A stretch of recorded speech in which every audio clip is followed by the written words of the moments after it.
नमस्कार, मैं हूं राजू सिंह और नो पॉलिटिक्स के एक और एपिसोड में आप सभी का स्वागत है। कर्नाटक के शिमोगा में आज ही के दिन 26 वर्षीय एक बजरंग दल के कार्यकर्ता हर्षा को जिस तरीके से मारा गया, सरेआम मारा गया, चाकुओं से गोद कर 4 व्यक्तियों ने उनकी हत्या कर दी। वो व्यक्ति कौन थे? मुसलमान थे, जिहादी थे, आतंकवादी थे। और उनको आतंकवादी कहने के बजाय कुछ व्यक्ति हैं जो हिंदुओं को आतंकवादी कहते हैं, वो विदेशी हैं, उन पर क्या चर्चा करें। अपने देश के जो व्यक्ति हैं, जो नेता हैं, जो तथाकथित हिंदुवादी सरकारें हैं, वो चुप हैं, मौन हैं। हर रोज, हर दूसरे दिन एक व्यक्ति की इस तरीके से हत्या होती है और प्योरली आइडियोलॉजी के वजह से हत्या होती है। जिस तरीके से हिंदुस्तान में निज़ाम मुस्तफ़ा कायम करने का प्रयास चल रहा है तथा कथित डरे हुए लोगों द्वारा, वो बेहद खतरनाक है। और ऐसे मौके में बजरंग दल के व्यक्ति भी जब मारा जाता है, बजरंग दल का कार्यकर्ता भी जब मारा जाता है, तो आरएसएस के जो लोग हैं वो स्पष्ट रूप से बोलने में हिचकिचाते हैं। बीएल संतोष का एक ट्वीट बहुत जगह वायरल हो रहा है जिसमें वह एंटी नेशनल शब्द का इस्तेमाल कर रहे हैं। कहीं भी एंटी हिंदू शब्द या मुसलमान शब्द का इस्तेमाल उन्होंने नहीं किया, जबकि उनको पता है, सबको पता है कि किसने मारा है और क्यों मारा है। दरअसल हर्षा ने हिजाब का जो अभी कंट्रोवर्सी चल रहा है उसके विरोध में एक पोस्ट किया था, फेसबुक पोस्ट। आजकल तो फेसबुक पोस्ट पर भी मर्डर्स हो रहे हैं भाई। फेसबुक पोस्ट किया था, उन पर फतवा निकाला गया था। मंगलोर मुस्लिम्स नाम के एक जो हैंडल है उसने फतवा निकाला था और उसी फतवे के आधार पर 4 व्यक्ति तथाकथित, जो अभी कहा जा रहा है कि 4 व्यक्ति थे, 4 मुसलमान व्यक्तियों ने मिलकर उसकी हत्या कर दी, चाकुओं से गोद कर। अभी हमारे यहाँ के जो मौलाना मोहन भागवत हैं, जो आरएसएस के संघ संचालक हैं, वो अभी भी दिल जीत रहे हैं। आप देखिए कि जब इस मामले में विरोध करना होता है तो छोटे मोटे नेता बोलते हैं, लेकिन जब उनके दिल को खुश करना होता है तो मोहन भागवत सामने आकर के क्या बयान देते हैं कि अजी सबका डीएनए एक है।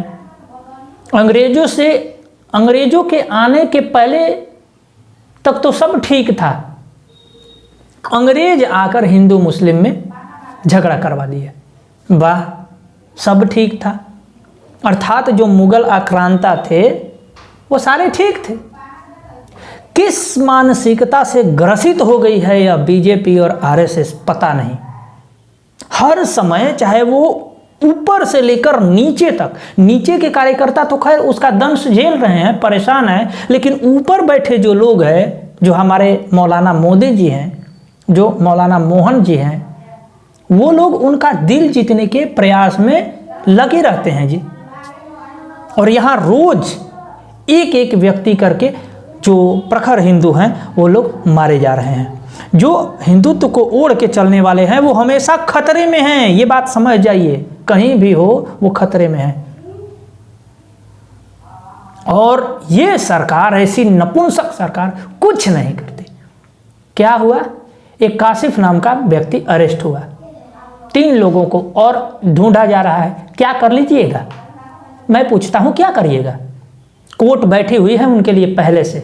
जो हमारा संविधान में सेकुलर वर्ड है ना, और उसी में कहीं में, हालांकि संविधान में जोड़ा नहीं है माइनॉरिटी शब्द, लेकिन माइनॉरिटी के नाम पे सारा खेला हो रहा है। और सेकुलर बनने के फेर में तो सब रहते हैं, चाहे वो संवैधानिक पीठ पर बैठे हुए जज ही क्यों ना हो, उन्हें भी सेकुलर बनना है। इसलिए वो भी जो निर्णय देते हैं ना, वो एक पक्ष को देख कर देते हैं। वो ये सोचते हैं कि हमारे इस निर्णय से विदेशी मीडिया या क्विंट, स्क्रॉल, न्यूयॉर्क टाइम्स कुछ ना लिख दे। इसलिए जज साहेबान लोग जो है वो ऐसे लोगों को बेल दे देते हैं। वही कासिफ एक व्यक्ति को पहले भी छुरा मार चुका था, वह कुछ दिन पहले बेल पर आया था। क्या जरूरत थी? ऐसे व्यक्ति को बेल देने की क्या जरूरत थी भाई कोर्ट को? जबकि कोर्ट जानती है कि यह अपराधी है, क्यों बेल दिया गया उसको? ये बहुत सोचने वाली बात है। किनका नाम गिनवाया जाए, रोज एक नाम जुड़ जाता है। आप देखिए तो अंकित सक्सेना हो, अंकुर त्यागी हो, या लवण्या हो, किशन भारवाड़ हो, और अब जो है ये हर्षा हो, कितने लोगों का बहुत सारे नाम तो छूट रहे हैं। अब तो रोज एक नया नाम जुड़ जा रहा है और सरकारें हाथ पर हाथ धर कर केवल पॉलिटिकल फायदा उठाना जानती है। तथाकथित हिंदुवादियों की सरकार भी। और अब एक व्यक्ति का ये ट्वीट देखिए, इन्होंने कहा कि कुछ बड़ा होने वाला है बड़ा होने वाला है। बड़ा तो हो रहा है, रोज बड़ा हो रहा है। उनके लिए जिनके बाल बच्चे रोज मारे जा रहे हैं, उनके लिए तो बहुत बड़ा हो रहा है। यही नहीं हुआ, जब उसके अंतिम संस्कार में लोग जुटे तो उन पर पत्थरबाजियां हुई। ये डरे हुए लोग तांडव कर रहे हैं। और मैं पूछता हूं कि हिंदू किनके भरोसे हैं? ये एक सोचने वाली बात है कि आप किनके भरोसे हैं भाई। जब आप उनके फनरल में जा रहे थे, आपको नहीं पता था कि वहां पत्थरबाजी होगी? उनके ट्रेंड को देख करके निश्चित तौर पे कोई यह साधारण व्यक्ति पता लगा सकता है कि जब उस रास्ते से जाएंगे तो पत्थरबाजी होंगी। आपके पास क्या तैयारी थी भागने के अलावा? कुछ नहीं। क्योंकि आप तो वो जो मौलाना मोहन भागवत जी बोलते हैं ना, सबका डीएनए एक है, और आप सेकुलर बने रहिए। उसी सेकुलर और सबके डीएनए एक हैं के चक्कर में एक एक करके हिंदू मारे जा रहे हैं। चुन चुन कर निशाना बनाया जा रहा है।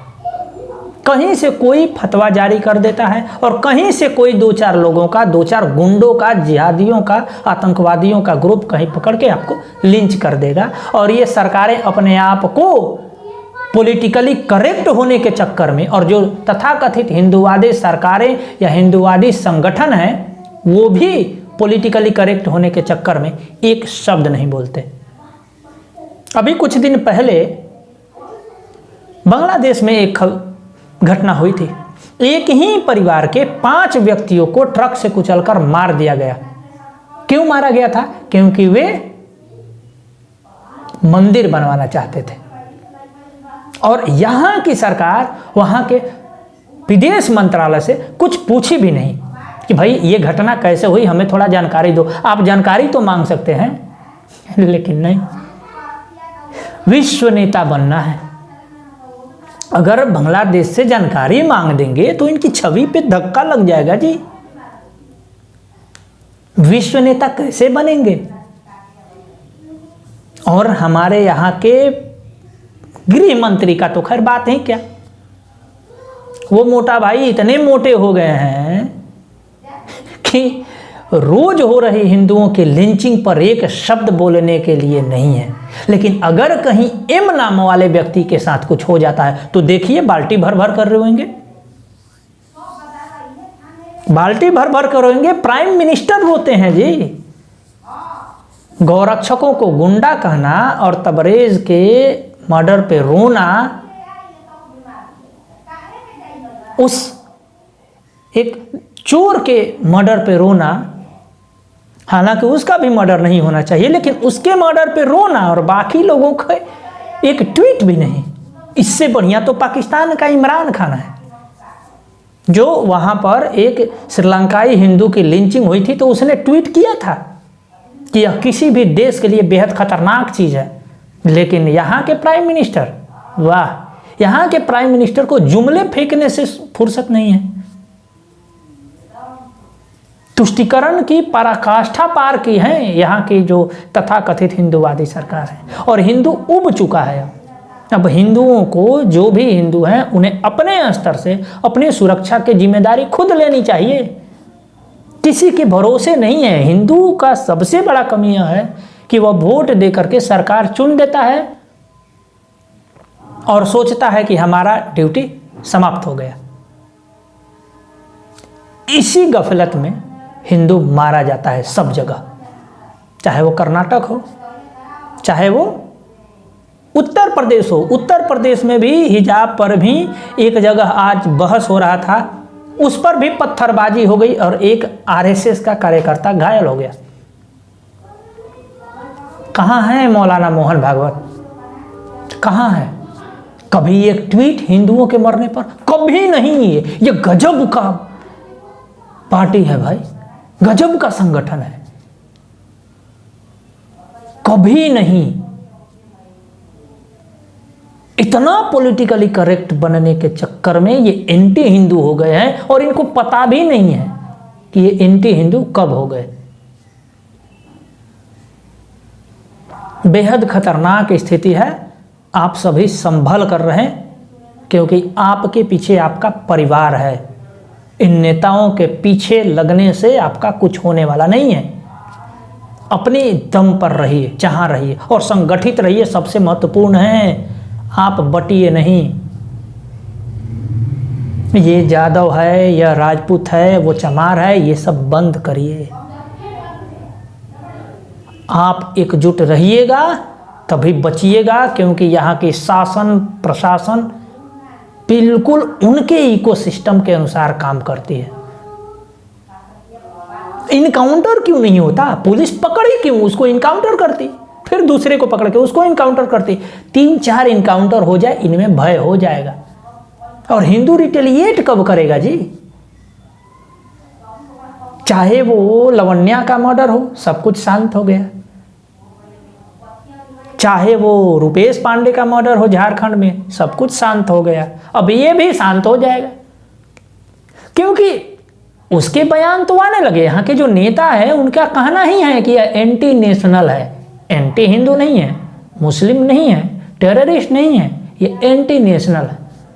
पुलिस अरेस्ट की, FIR होगा, धारा में मर्डर केस में जाएगा, 2-3 महीना रह के जज तो बैठा हुआ है उसको बेल देने के लिए, फिर आएगा, फिर किसी को मर्डर करेगा। आप अपनी सुरक्षा का जिम्मेदारी खुद लीजिए, अपने आप में संगठित रहिए। नमस्कार।